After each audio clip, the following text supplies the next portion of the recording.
Yule or Joel, also known as winter solstice, is traditionally celebrated December 24th and 25th, coinciding with what the Christians now call Christmas. It is linked with Odin, also called Mjolnir, the god of wisdom and healing. Odin was asked for help in surviving the long cold winter months as cabin fever in these months was common before electricity and forced air heating were invented. In times past we celebrated by wassailing. Wassailing is when a group of people go from orchard to orchard singing to the trees to ensure a great harvest in the coming year in exchange for food or gifts. In today's Christian celebrations, this would be the equivalent of caroling. Also, family, friends, and neighbors would hold a large gathering bringing any excess food from their harvest to share with those who were in need. Imbolc is celebrated the night of February 1st into the 2nd. The purpose of Imbolc is to ask Brigid, the goddess of light and life, to help end the cold weather, ward off evil and bring about the warmth of spring, and health and well-being.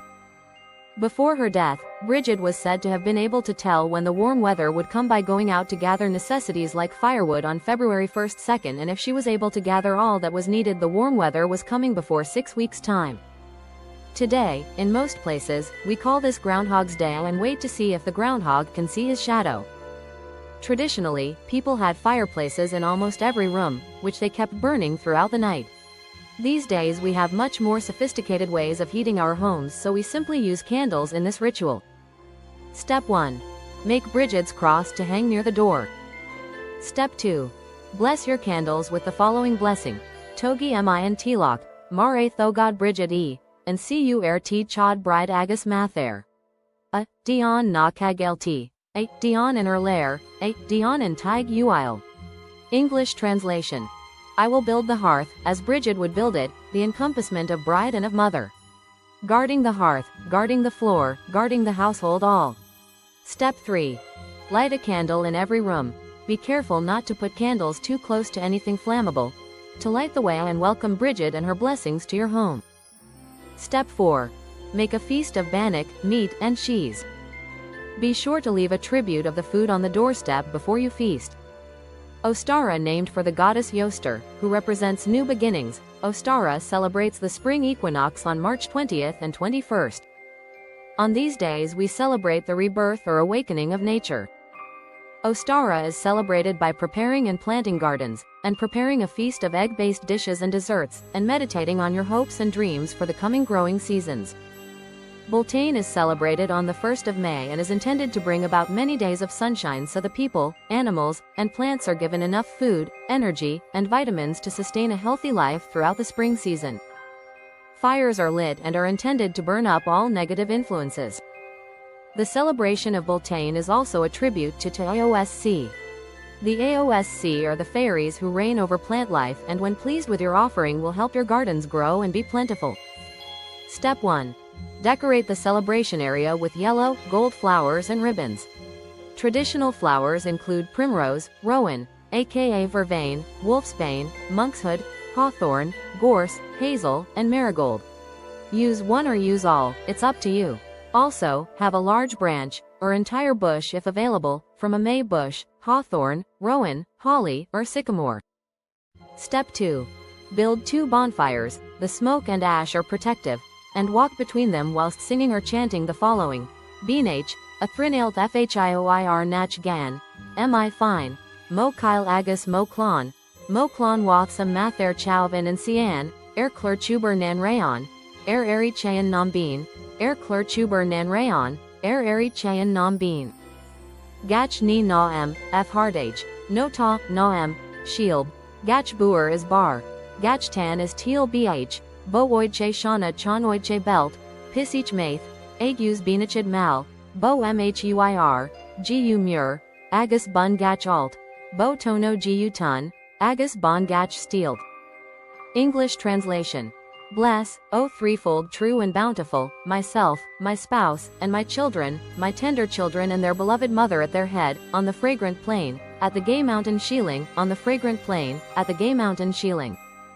Everything within my dwelling or in my possession, all kine and crops, all flocks and corn, from Hallow Eve to Beltane Eve, with goodly progress and gentle blessing, from sea to sea, and every river mouth, from wave to wave, and base of waterfall.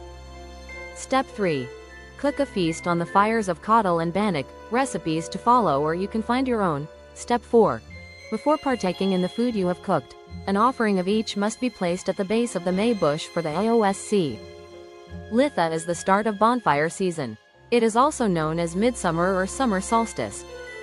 Litha occurs June 19th, 22nd and is celebrated with outdoor festivities including music, dancing, and games. It is centered around the longest day and shortest night of the year. Litha is linked to the goddess Danu, or Anu, who represents fruitfulness and is often referred to as the Universal Mother. Some celebrate by putting a floral wreath on their door and building a fairy house in the garden to promote goodwill and a healthy crop. Also known as Lamas, Lunasa is celebrated on August 1st and marks the beginning of the harvest seasons. It is celebrated by baking bread and sharing with loved ones. Mabon is celebrated on September 21st and marks the fall equinox. It is a time for reflection and gratitude for all nature has given us and the bountiful garden nature has sustained. Mabon is honored by decorating the house with dried plants and flowers, and having the final bonfire, barbecue of the year. Samhain, pronounced Samhain, is probably the most well-known holiday in the Wiccan calendar. Most refer to this time as Halloween because the night before Samhain is traditionally called Hallows' Eve. On the night of October 31st, the longest night of the year, the veil between the living and the dead is thought to be stretched thin, making it easier for evil spirits to cross over. Children were disguised in scary costumes to trick the spirits and keep the children safe. People of lesser means would go from house to house yelling and making noise to scare the evil spirits away. In exchange for helping keep the homes safe, they were paid with food or treats. Today we celebrate this day by sending our costumed children door to door, trick-or-treating for candy. The following day, November 1st, is a day to honor those we have lost over the past year with an altar adorned with their photos or personal items and a family feast of food made from scratch and from the final garden harvest of the year. On this day we also give thanks for the bountiful harvest nature has provided for us and welcome the coming, dark season, where the nights are longer and colder and the earth rests so it can provide for us again next growing season. Coddle recipe ingredients: 1 cup milk, 1 tablespoon oatmeal, 2 eggs, beaten, 1 teaspoon honey, 1/4 of a teaspoon salt, 1/4 of a teaspoon nutmeg, 1/4 of a teaspoon allspice. Directions: bring milk, oatmeal, and salt to a boil. Simmer until starts to thicken.